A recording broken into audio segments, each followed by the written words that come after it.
الحمد لله نحمده ونستعينه ونستغفره ونؤمن به ونتوكل عليه ونعوذ بالله من شرور أنفسنا ومن سيئات أعمالنا من يهد الله فلا مضل له ومن يضلل فلا هادي له ونشهد أن لا إله إلا الله وحده لا شريك له ونشهد أن سيدنا ونبينا ومولانا محمدا عبده ورسوله أرسله بالحق بشيرا ونذيرا وداعيا إلى الله بإذنه وسراجا منيرا وصلى الله عليه وعلى آله وأصحابه وبارك وسلم تسليما كثيرا كثيرا.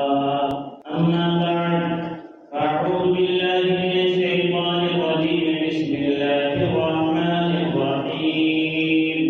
اقرأ باسم ربك الذي خلق خلق الإنسان من علق اقرأ وربك الأكرم الذي علم بالقلم علم الإنسان ما لم يعلم.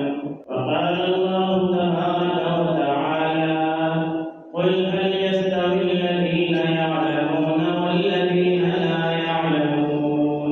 صدق الله العظيم. معزز السامعین، اساتذہ اکرام، طلباء اور طالبات، سب سے پہلے تو ہمیں اس بات پر اللہ کا شکر ادا کرنا چاہیے کہ جس مقصد کے لیے اللہ نے ہمیں دنیا میں پیدا کیا ہے وہ مقصد کو حاصل کرنے کی جگہ پر اللہ نے ہم سب کو پہنچا دیا.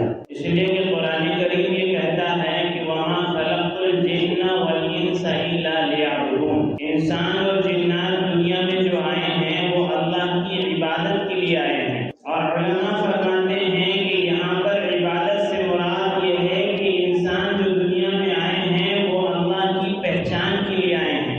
اور علم اسی کو کہتے ہیں جس سے آدمی اللہ کو پہچانے. جس علم سے آدمی اللہ کو نہ پہچانے وہ علم نہیں ہو سکتا. علم وہی ہے جس کے ذریعے سے آدمی اللہ تک پہنچ جائے. تو ہم جو دنیا میں آئے ہیں وہ اللہ کی عبادت کے لیے، اللہ کی پہچان کے لیے، اللہ سے تعلق قائم کرنے کے لیے آئے ہیں. جب ہم عالم ارواح میں تھے ساری روحیں وہاں پر جمع تھیں. اللہ پاک نے وہاں پہ پوچھا تھا الست بربکم، کیا میں تمہارا رب نہیں ہوں؟ تو ساری روحوں نے کہا تھا قالوا بلی، کہ بے شک آپ ہمارے رب ہیں. تو پھر اللہ نے دنیا میں بھیجا اور دنیا میں ایک زندگی انسانوں کو دی کہ اس زندگی میں یہ دیکھنا ہے کہ تم اللہ کو مان کر زندگی گزارتے ہو یا اپنی منمانی کے ساتھ زندگی گزارتے ہو. یہ دنیا کی زندگی جو ہمیں ملی ہے یہ گزارنے کے لیے نہیں ملی ہے بلکہ بنانے کے لیے ملی ہے. اور ہم آزاد نہیں ہیں، خود مختار نہیں ہیں کہ جو سمجھ میں آئے کرتے رہو، جیسے چاہے زندگی گزارو، جس کا چاہے حق مار دو، جس کو چاہے تکلیف پہنچا دو، جو چاہے کرو، کوئی دیکھنے والا، کوئی پوچھنے والا، کوئی پرکھنے والا، کوئی پکڑنے والا. ایسی بات نہیں ہے. بلکہ اللہ پاک فرماتے ہیں کہ ہم نے تم کو بیکار پیدا نہیں کیا ہے. افحسبتم انما خلقناکم عبثا وانکم الینا لا ترجعون. کیا تم یہ سمجھتے ہو کہ ہم نے تم کو بیکار پیدا کر دیا اور تم ہمارے پاس واپس نہیں آؤ گے؟ بلکہ فرمایا ایک ایک کو جمع کیا جائے گا اور ایک ایک اللہ کی بارگاہ میں حاضر ہوگا اور وہاں پر اس کو زندگی کی کتاب دی جائے گی. جس طرح یہاں پر ہم دیکھتے ہیں کہ شادیوں کے موقع پر موویاں بنتی ہیں تو دیکھتے ہیں کہ خالہ کھا رہی ہیں، نانی ہنس رہی ہیں، چچا کھجا رہے ہیں، ماموں کھلا رہے ہیں. تو ایسی یہ انسانوں کی پوری فلم بنائی جا رہی ہے. دو فرشتے یہاں پر موجود ہیں کرامن کاتبین جو ہمارے اعمال کو لکھ رہے ہیں. ما یلفظ من قول الا لدیہ رقیب عتید. زبان سے کوئی جملہ نکلتا نہیں، لکھنے والا فرشتہ موجود ہے، وہ لکھ لیتا ہے.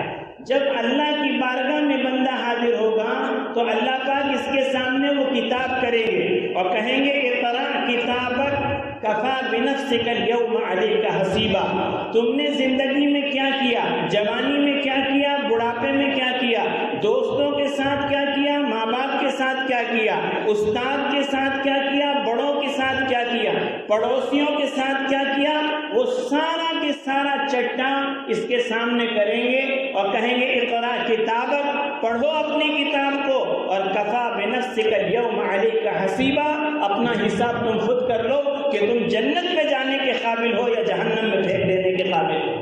جب یہ کتاب اس کے سامنے کی جائے گی تو قرآن کہتا ہے بندہ یہ کہے گا لا یغادر صغیرۃ ولا کبیرۃ الا احصاها ووجدوا ما عملوا حاضرا، کہ جب یہ کتاب اس کے سامنے کی جائے گی تو اس کتاب میں یہ ساری چیزوں کو پا لے گا جو اس نے کی ہوں گی، اور یہ کہے گا کہ یہ کیسی کتاب ہے، نہ اس نے کوئی چھوٹی چیز کو چھوڑا ہے نہ کوئی بڑی چیز کو چھوڑا ہے، اپنے سارے عمل کو وہاں پر پا لے گا۔ تو یہ جو دنیا کی زندگی ہے، یہ جو وقت ہمیں ملا ہے، یہ وقت اللہ کی پہچان کے لیے ہے، اپنے بنانے والے خالق اور مالک کو پہچاننا ہے۔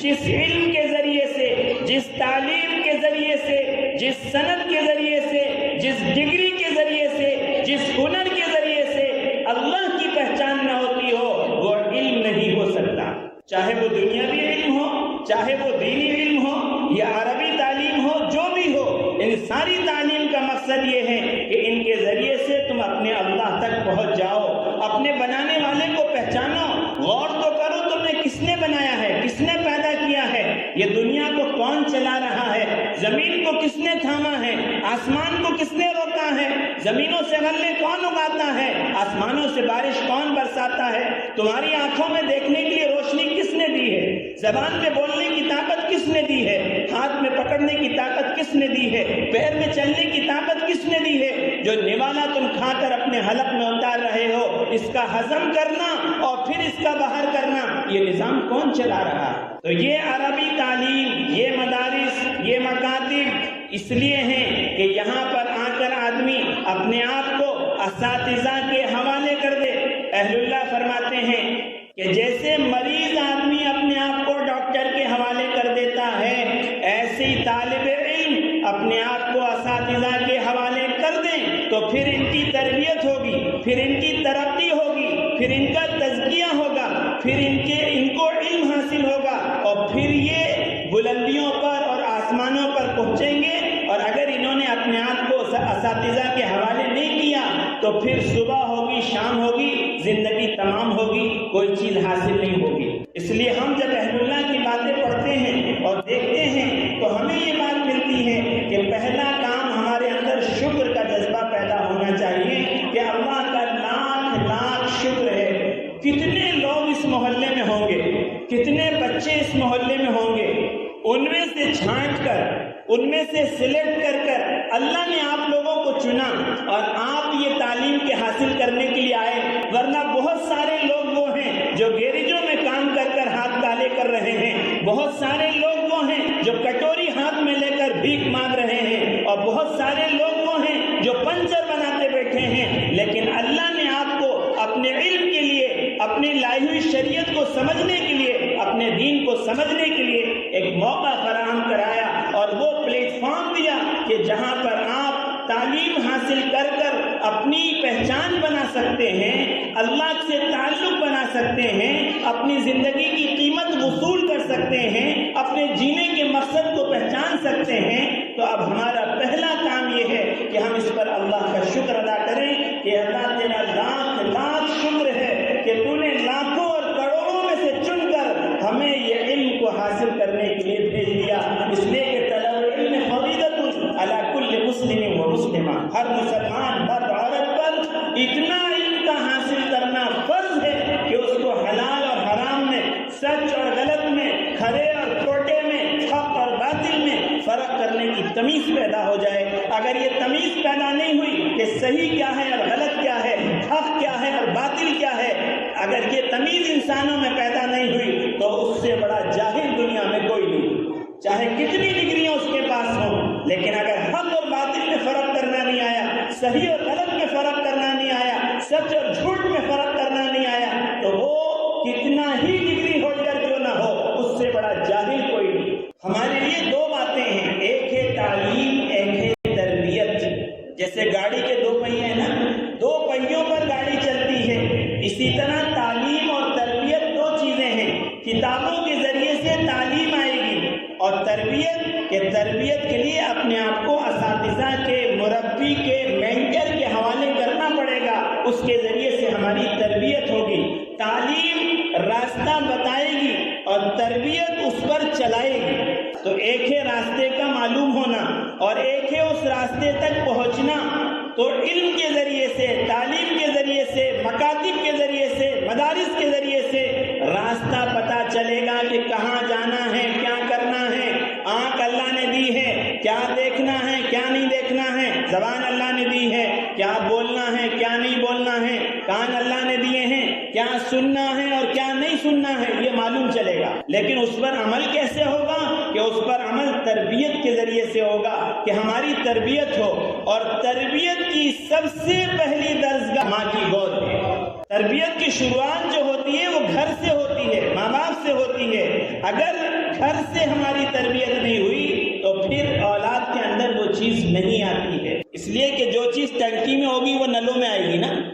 ٹنکی میں پانی ہے تو نلوں میں پانی آئے گا، ٹنکی میں دودھ ہے تو نلوں میں دودھ آئے گا، اور ٹنکی میں نہیں ہے تو نلوں میں کہاں سے آئے گا؟ ماں باپ میں ایمان نہیں ہے، ماں باپ میں اخلاق نہیں ہے، ماں باپ میں قرآن نہیں ہے، ماں باپ میں دین کی تعلیم نہیں ہے، ماں باپ میں تقویٰ اور طہارت نہیں ہے، ماں باپ میں سچ اور جھوٹ کی تمیز نہیں ہے، ماں باپ میں حیا نہیں ہے، تو پھر اولادوں میں کیسے آئے گی؟ اس لیے ضرورت اس بات کی ہے، ماحول حد سے زیادہ خراب ہے، پوری دنیا مسلمانوں کو مٹانے کے لیے تیار ہے۔ اگر ہمارے پاس کوئی ہتھیار ہے مقابلے کا تو وہ ہتھیار دین ہے، وہ ہتھیار اسلام ہے، وہ ہتھیار علم ہے، وہ ہتھیار تربیت ہے، وہ ہتھیار اپنے اخلاق کے ذریعے سے اس کا مظاہرہ کرنا ہے کہ اسلام کس کو کہتے ہیں، مسلمان کس کو کہتے ہیں۔ اس لیے کہ آج پوری دنیا یہ کہنے پر مجبور ہے کہ اگر سب سے اچھا مذہب اگر کوئی ہے تو وہ اسلام ہے، اور اگر سب سے خراب کوئی قوم ہے تو وہ مسلمان ہے۔ کیا بات ہے کہ جس نبی کے ہم نہ ماننے والے ہیں، آقا نامدار تاجدار مدینہ احمد مجتبیٰ محمد مصطفیٰ گنبد خضرا کے مکی جناب رسول اللہ صلی اللہ علیہ وسلم، آپ کے اخلاق، آپ کی عادتیں، آپ کی حیا، آپ کی تواضع، آپ کی عاجزی، آپ کی ابدیت، آپ کی انسانیت کہاں ہیں؟ ان کے غلاموں میں کہاں ہیں؟ ادھر گئی وہ؟ کیوں نہیں ہے ہمارے اندر؟ مغربی تہذیب کی دل دادا ہیں، بتاؤ کہاں بتا سکتے ہو تم آقا کی سیرت میں؟ کیا ہماری شادیاں آقا کے طریقے پر ہیں؟ کیا ہماری زندگیاں آقا کے طریقے پر ہیں؟ کیا ہمارا کھانا آقا کے طریقے پر ہے؟ کیا ہمارا کمانا آقا کے طریقے پر ہے؟ کون سا عمل ہے جس کو تم یہ کہہ کر پیش کر سکتے ہو کہ ہم آقا کے سچے غلام ہیں؟ اس لیے میری ماؤں بہنوں اور میرے پیارے بچوں، ضرورت اس بات کی ہے کہ وہ علم حاصل کیا جائے جو علم ہمیں اللہ تک پہنچا دے۔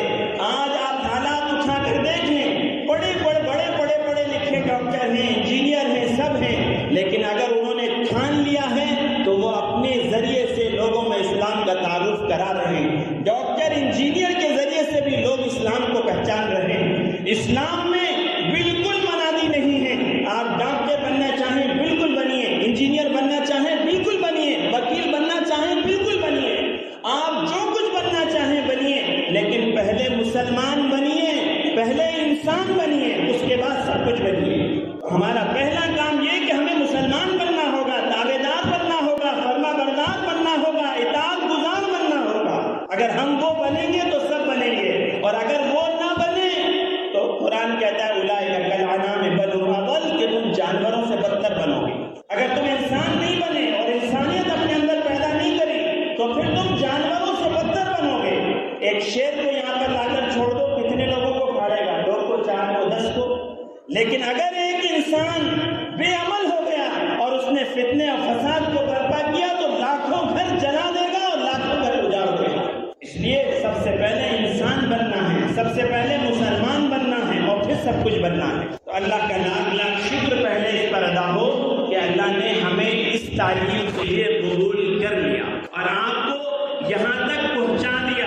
اب آپ کی ذمہ داری ہے اور ماں باپ کی ذمہ داری ہے کہ یہ اس موقع کو غنیمت سمجھ لے، وقت کی قدر کر لے۔ جو وقت کی قدر نہیں کرتا، وقت اس کی بھی قدر نہیں کرتا۔ آج آپ کے پاس وقت ہے، اللہ نے وقت دیا ہے، اس وقت کی قدر کریں۔ اساتذہ کے پاس یہ پیارے پیارے بچے اور بچیاں امانت ہیں، اللہ کے پاس سوال ہوگا، الا کلکم راع وکلکم مسئول عن رعیتہ، تمہارے حوالے انتظام کیا. ہمارے مدارس، ہمارے مکاتب صرف سیلری تنخواہوں کے لیے نہیں ہیں. یہ قوم کے پیارے پیارے بچے، ان کے پیچھے ایک نسل ہے. یہ سدھریں گے تو نسل سدھرے گی، اور یہ بگڑیں گے تو نسل بگڑے گی. ان کا انتظام ہمارے ذمہ کیا گیا ہے. تو میرے پیارے بچے اور بچیوں، پہلا کام آپ کو یہ کرنا ہے کہ اللہ کا شکر ادا کرنا ہے کہ اللہ نے ہمیں اس تعلیم کے لیے چن لیا. اور دوسرا کام اپنی نیتوں کو صحیح کرنا ہے. اس لیے کہتے ہیں کہ نیت میں خیر تو لگ جائے ڈھیر، اور نیت میں خطرہ تو جھولی میں پتھرا.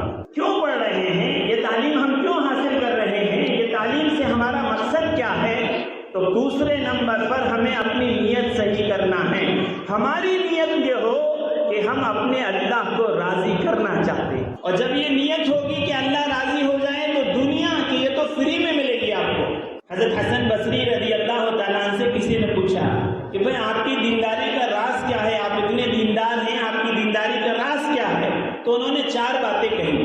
اس میں پہلی بات انہوں نے یہ کہی کہ مجھے یہ بات معلوم ہو گئی ہے کہ میرے مقدر کا جو رزق ہے وہ کوئی چھین نہیں سکتا. جو میرے مقدر میں لکھا ہے وہ مجھے مل کر رہے گا. تو پھر لڑائی جھگڑا کائے کو، مارن پیٹی کائے کو، چھینا چھپٹی کائے کو، چوری ڈکیتی کائے کو؟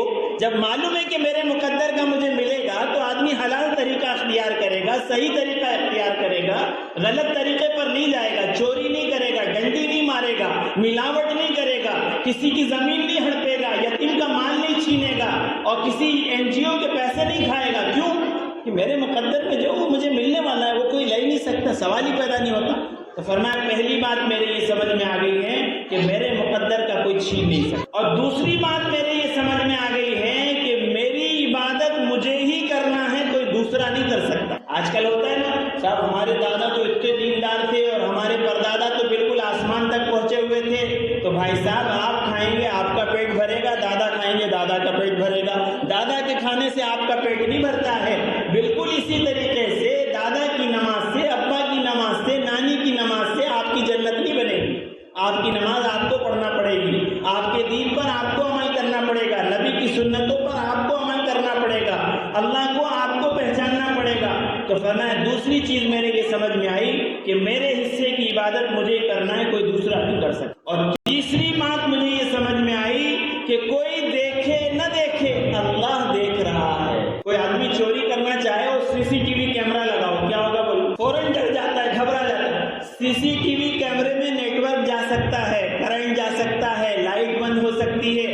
اللہ کو نہ اونگ آتی ہے، نہ جھپک آتی ہے، نہ نیند آتی ہے. ہر دم ہر پل ہر آن جو ہے انسانوں پر اللہ کی نظر ہے، اللہ دیکھ رہے ہیں. اگر یہ بات ہمارے اندر پیدا ہو جائے، استاد دیکھے نہ دیکھے، امی دیکھے نہ دیکھیں، ابا دیکھے نہ دیکھیں، محلے والے دیکھے نہ دیکھیں، اللہ دیکھ رہا ہے. کائنات کا بنانے والا دیکھ رہا ہے، زمین اور آسمان کا بادشاہ دیکھ رہا ہے. تو بتاؤ کوئی غلطی ہو سکتی ہے، کوئی گناہ ہو سکتا ہے، نافرمانی ہو سکتی ہے، غلط کام ہو سکتے ہیں، کچھ نہیں ہو سکتا. تو فرمایا تیسری بات مجھے یہ سمجھ میں آ گئی کہ کوئی دیکھے نہ دیکھے اللہ دیکھ رہا ہے. اور فرمایا چوتھی بات مجھے یہ سمجھ میں آ گئی کہ موت میرے انتظار میں. دنیا میں آدمی بعد میں آتا ہے، اس کی موت کا وقت اس سے پہلے لکھا جا چکا ہوتا ہے کہ اس کو مرنا ہے. کوئی دنیا میں ایسا نہیں ہے جو موت سے بچ سکے. سب کو مرنا ہے، سب کو اللہ کے پاس جانا ہے، پوری دنیا کو چھوڑ کے جانا ہے. تو جس کے سامنے یہ ہو کہ مجھے مرنا ہے، اللہ کے سامنے جانا ہے، زندگی کا حساب دینا ہے، تو پھر وہ آدمی غلط کام نہیں کر سکتا. تو بات کہیں سے کہیں چلی گئی. میں یہ کہہ رہا تھا کہ پہلے نمبر پر آپ کو اللہ کا شکر ادا کرنا ہے، دوسرے نمبر پر آپ کو نیت صحیح کرنی ہے کہ ہم یہ تعلیم جو حاصل کر رہے ہیں، پڑھنے والے بھی اور پڑھانے والے بھی دونوں، کہ ہم یہ جو تعلیم حاصل کر رہے ہیں یا تعلیم دے رہے ہیں، سب کے لیے یہ بات ہے کہ وہ اپنی نیت کو صحیح کریں کہ ہم اس کے ذریعے سے نام و نمود نہیں چاہتے، شہرت نہیں چاہتے، پبلسٹی نہیں چاہتے. ہم اس کے ذریعے سے اپنے اللہ کو راضی کرنا چاہتے. یہ 2 باتیں. پھر تعلیم حاصل کرنے کے لیے کچھ بنیادی چیزیں ہیں جن پر آپ کو عمل کرنا ہے. شوق کا ہونا، لگن کا ہونا، حرص کا ہونا، جذبے کا ہونا. کہ آدمی جو چیز شوق سے حاصل کر سکتا ہے وہ خوف سے نہیں کر سکتا. اگر آپ کو شوق ہے تعلیم حاصل کرنے کا تو مولوی صاحب کی لاٹھی کی آپ کو ضرورت نہیں ہے. آپ شوق سے گھر سے سبق یاد کر کے یہاں پر آئیں گے. اور شوق نہیں ہے تو لاٹھیاں کھائیں گے پھر بھی یاد نہیں کریں گے. تو جو کام شوق تو شوق اپنے اندر پیدا کرنا ہے، شوق کے ساتھ پڑھنا ہے اور اس کی ہرس اپنے اندر پیدا کرنا ہے۔ ہرس کس کو کہتے ہیں معلوم ہے؟ کمپٹیشن، ایک دوسرے سے آگے بڑھنے کی تمنا، ارے اس کی چپل ایسی ہے میری چپل ایسی ہونا چاہیے، اس کا برقع ایسا ہے میری برقع ایسا ہونا چاہیے، اس کے پاس ایسی گاڑی میرے پاس ایسی گاڑی، ہرس، ایک دوسرے سے آگے بڑھنا، ریس، کمپٹیشن۔ تو اگر کمپٹیشن کرنا ہے تو علم میں کرو، ارے اس کے تو 4 ہو گئے میرے 3 ہی ہوئے، اب میں ایسی محنت کروں گا کہ اگلے مہینے تک میرے 4 ہو جانا چاہیے۔ ارے وہ تو روزانہ 2 پارے سبق سناتا ہے، میں 1 سناتا ہوں، میں اب سے ایسی کوشش کروں گا کہ میں 2 پارے سبق سناؤں گا۔ کر سکتے نہیں کر سکتے؟ کوشش کرنا، محنت کرنا ہمارا کام ہے، نتیجہ اللہ کے ہاتھ۔ وہ محنت کرنے والوں کی محنت کو رائے گا نہیں کرتا ہے، جب بلبلہ صادق ہوتا ہے، عزم مصمم ہوتا ہے، تکمیل کا سامہ غیر سے خود اس وقت فراہم ہوتا ہے۔ کون سا کام ہے امکان کی حد سے باہر؟ حوصلہ چاہیے، طوفان بھی تھم جاتے ہیں۔ اگر آدمی پکا ارادہ کرے، حرص اس کے اندر ہو تو اللہ اس کو آگے پہنچا دے۔ پہلا کام شکر ہے، دوسرا کام کیا کرنا ہے؟ اپنی نیتوں کو صحیح کرنا ہے، اور تیسرا کام اپنے اندر شوق، لگن، جذبہ، حرص پیدا کرنا ہے۔ چوتھا کام وقت کی قدر کرنا ہے۔ اس سے پہلے بھی میں نے کہا کہ جو وقت کی قدر نہیں کرے گا وہ کچھ نہیں کر سکتا۔ اگر مدرسہ میرا 8:30 بجے ہے تو 8:20 پر مجھے مدرسے میں رہنا ہے۔ مدرسے میں آ کے بیگ کھول کے ارے میری عربی کہاں ہے، میری کتاب کہاں ہے، میری بک کہاں ہے، یہ سب کام نہیں کرتے۔ 8:30 بجے مدرسے آنا ہے، 7:30 بجے سے اٹھ کر اپنے آپ کو تیار ہو جاتے ہیں۔ منہ پہ پانی مار کے آنے کا نہیں رہتا مدرسے، مسواک کرنا ہے، برش کرنا ہے، منہ دھونا ہے، وضو کرنا ہے، صاف کپڑے پہننا ہے، پریس کر کے کپڑے پہن کر آنا ہے۔ صفائی ایمان کا حصہ ہے۔ گندا آدمی اسلامی پسندیدہ نہیں ہے، اللہ کے نبی کو گندے آدمی پسند نہیں تھے۔ صاف صفائی کرنا، یہ کم ہوگا جب ٹائم مینجمنٹ ہو اور ویل آرگنائز پلان ہو۔ تو فرمایا کامیابی کے لیے ٹائم مینجمنٹ انتہائی امپورٹنٹ ہے کہ آپ کو اپنے ٹائم کو مینیج کرنا، ویل آرگنائز پلان کرنا، پری پلان پہلے سے اپنے آپ کو تیار کرنا، یہ بھی تعلیم کے لیے انتہائی ضروری ہے۔ اور سب سے زیادہ اہم و ضروری چیز استاد کا ادب ہے۔ جس کو دنیا میں جو کچھ ملا ہے وہ ادب سے ملا ہے۔ با ادب با نصیب، بے ادب بے نصیب۔ ادب کرنا سیکھو، گھر میں ہو تو ماں باپ کا ادب کرو، اپنے بڑے بھائی بہنوں کا ادب کرو، مدرسے میں آؤ تو اپنے استاد کا ادب اور احترام کرو۔ بغیر ادب کے ڈگری مل سکتی ہے، بغیر ادب کے سند مل سکتی ہے، بغیر ادب کے علم نہیں مل سکتا۔ اگر علم چاہیے تو ادب ضروری ہے۔ جتنا زیادہ ادب کرو گے اللہ تمہیں اتنا زیادہ نوازے۔ ادب کا جو ہے بہت اہتمام کرو۔ اسی کے ساتھ ساتھ جو ہے اس کا بھی اہتمام کیا جائے کہ خوب مطالعہ کیا جائے۔ جو آپ کو پڑھنا ہے، استاد کے پاس سبق سنانے آ رہے ہیں، استاد کے پاس آنے سے پہلے 4 مرتبہ کم سے کم آپ اس کو ریوائز کر لیں، تاکہ استاد کے پاس آئیں تو آپ کا وقت بھی ضائع نہ ہو، استاد کا وقت بھی ضائع نہ ہو، کم وقت میں کئی بچوں کو سبق دیا جا سکے۔ تو یہ چند بنیادی چیزیں تھیں جو ہم نے آپ کے سامنے عرض کی۔ اس کے علاوہ بہت اہم چیز جو ہے وہ اخلاق ہے۔ اخلاق ایک دکان ہے اور زبان اس کا تالا ہے۔ جب زبان کھلتی ہے تو پتہ چلتا ہے کہ دکان کائی کی ہے۔ آدمی اپنے بول سے پہچانا جاتا ہے، اس کا بولنا اس کی نسل کا تعارف کرا دیتا ہے کہ یہ کس غلیظ خاندان کا ہے یا اچھے خاندان کا۔ اخلاق اچھے ہوں، ہر ایک کے ساتھ پیار محبت سے پیش آؤ، گالی گلوچ سے، جھوٹ سے، غیبت سے، چغلی سے، بدگوئی سے، ایک دوسرے پہ الزام لگانے سے، ایک دوسرے پر تہمت لگانے سے اپنے آپ کو بچاؤ کہ جتنا ان سے دور رہو گے اتنا محفوظ رہو گے، اتنی محبتیں عام ہوں گی، اتنے دل جڑے رہیں گے۔ اس لیے ان چیزوں سے اپنے آپ کو بہت دور رکھنا ہے کہ یہ ساری چیزیں ہمارے اندر نہ ہوں۔ ہمارے اخلاق ایسے ہوں کہ ہر ایک جو دیکھے وہ ہمارے اخلاق کی تعریف کر رہا ہو، کہ طالب علم ہو تو ایسا ہونا چاہیے، بہن ہو تو ایسی ہونا چاہیے، پڑوسی ہو تو ایسا ہونا چاہیے، بھائی ہو تو ایسا ہونا چاہیے، ماں ہو تو ایسی ہونا چاہیے۔ اس طرح کے ہمارے اخلاق ہونا چاہیے۔ وقت بہت کم ہے، باتیں بہت زیادہ کرنا چاہتا ہوں، انشاءاللہ پھر کسی موقع پر اور کریں گے، لیکن ابھی تو میں نے جو باتیں آپ کو کہی ہیں کم سے کم اتنی باتوں کو یاد کر کے عمل کرنا